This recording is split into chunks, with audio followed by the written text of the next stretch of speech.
അപ്പോൾ ഇതാക്കുന്ന ഇന്ന് ഞാൻ നമ്മുടെ കോഴികൾക്ക് കൊടുക്കാൻ പോകുന്നത് പപ്പായയുടെ ഇല കേട്ടോ. പപ്പായയുടെ ഇല കുറച്ച് കഷ്ടപ്പെട്ടിട്ടാണ് നമ്മളെ എന്താ പറയുക പപ്പായയുടെ മരത്തിൽ നിന്ന് പറിച്ചത്. അപ്പോൾ എന്തായാലും ഇതേപോലെ ആയിട്ട് ഞാൻ കോഴികൾക്ക് കൊടുക്കാറുള്ളത്. ഇത് ഞാൻ ആദ്യം ഇതേപോലെ ഒന്ന് ചെറുതായിട്ടൊന്ന് അരിഞ്ഞു വെക്കും. എന്താ വെച്ചാൽ മിക്സിൻ്റെ ജാറിലിട്ടിട്ട് ഒന്ന് അരച്ചെടുക്കാൻ വേണ്ടിയിട്ടാട്ടോ. പിന്നെ ചില ആൾക്കാർ വെറുതെ അരിഞ്ഞ് കോഴികൾക്ക് കൊടുക്കാറുണ്ട് കേട്ടോ. അപ്പോൾ നമ്മളെ കോഴികൾ എന്തായാലും പപ്പായയുടെ ഇല ഇതേപോലെ ഒന്ന് അരിഞ്ഞ് കൊടുത്താൽ നമ്മളെ കോഴികളൊന്നും കഴിക്കില്ല കേട്ടോ. പിന്നെ ഇതേപോലെ അരിഞ്ഞ് വെച്ച് എന്തിനാന്ന് വെച്ചാൽ നമ്മൾ ഇതേപോലെ മിക്സിയിൽ ജാറിലിട്ടിട്ട് ഒന്ന് അരച്ചെടുക്കാൻ വേണ്ടിയിട്ടാട്ടോ. അപ്പോൾ ഇത് ഞാൻ ഒരു പ്രാവശ്യം അരച്ചെടുത്ത വെള്ളമാട്ടോ ഈ കാണിക്കുന്നത്. പിന്നെ ഞാൻ ഈ ഒരു 2 ഗ്ലാസ് വെള്ളം പറഞ്ഞിട്ടാട്ടോ ഞാൻ അരച്ചത് നമ്മളെ ആവശ്യത്തിന്. ഇത് ഞാൻ ഒരു അരിപ്പ എടുത്തിട്ട് അരിച്ചിട്ട് അതിൻ്റെ ചണ്ടി മാറ്റി വെച്ചിരിക്കുക കേട്ടോ. ഇപ്പോൾ ഇതെന്തിനാ അങ്ങനെ ചെയ്യുന്നത് വെച്ചാൽ ഞാൻ സാധാരണ എപ്പോഴും അരയ്ക്കുമ്പം ഇതേപോലെ ഒരു മിക്സിൻ്റെ ജാറിൽ ഞാൻ ഒരു 5 വട്ടമെങ്കിലും ഇല ഇട്ടിട്ട് അരയ്ക്കലുണ്ടാവും. അത്രയും ഇല എടുക്കാറുണ്ട് ഞാൻ. അപ്പോൾ അരയ്ക്കുന്ന സമയത്തൊക്കെ ഞാൻ വെള്ളം ഒഴിച്ചിട്ടാട്ടോ അരയ്ക്കില്ല. അപ്പോൾ ആ ഒരു വെള്ളം ഉണ്ടാവില്ല. അപ്പോൾ ഈ പ്രാവശ്യം ഞാൻ വിചാരിച്ചു ഈ അരയ്ക്കുമ്പോഴൊക്കെ നമ്മൾ വെള്ളം ചേർത്ത്, അപ്പോൾ ഈ അരയ്ക്കുന്ന വെള്ളം നമ്മൾ വേറെ അരിപ്പിലേക്ക് മാറ്റി വെച്ചിട്ട് ആ ഒരു ചണ്ടിയാട്ടത് ആ ഒരു വെള്ളം തന്നെയാട്ടോ ഞാൻ ഇതിലേക്ക് പാർന്നു കൊടുക്കുന്നത്.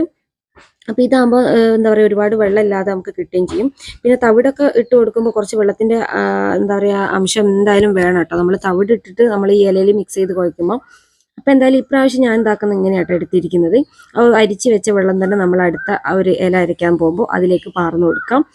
അങ്ങനെ ഇത് പിന്നെയും അരിച്ചെടുക്കുക അങ്ങനെ കേട്ടോ. അപ്പോൾ അങ്ങനെയാണ് ഞാൻ ഈ ഒരു ഇല മൊത്തം അരച്ച് നമ്മൾ അരിച്ചിട്ട് മാറ്റി വെച്ചിരിക്കുന്നത് കേട്ടോ. അപ്പോൾ ഈ ഒരു വെള്ളം നമുക്ക് കോഴികൾക്ക് കുടിക്കാൻ കൊടുക്കാം. അതേപോലെ എന്താ പറയുക കൂട്ടിലൊക്കെ വെച്ച് കൊടുക്കാം. എല്ലാ കോഴികൾക്കും കൊടുക്കാം കേട്ടോ.